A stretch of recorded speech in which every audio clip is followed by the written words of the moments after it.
Pumanaw na ang may-ari ng SM, pero bakit patuloy pa rin itong lumalago?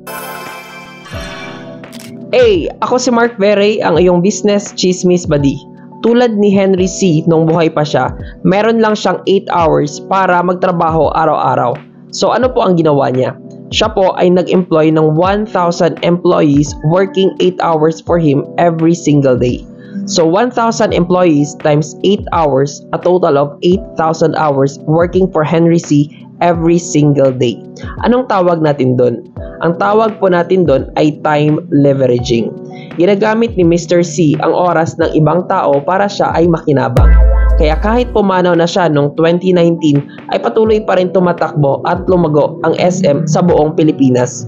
Ang disadvantage lang dito ay kapag nag-e-expand ka ng business mo, ay kailangan mo din magdagdag ng maraming empleyado.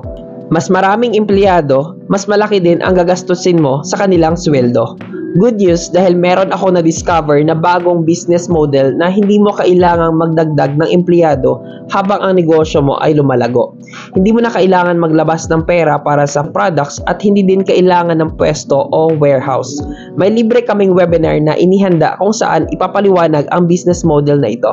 Yes, free mo lang matutunan. Kapag tinapos mo din ang webinar ay matutunan mo kung paano ka magkakaroon ng instant 15,000 pesos cash. Pindutin mo lang ang button sa baba para mapanood ang webinar ngayon. Sana maabutan mo pa kasi limited time lang ang free access.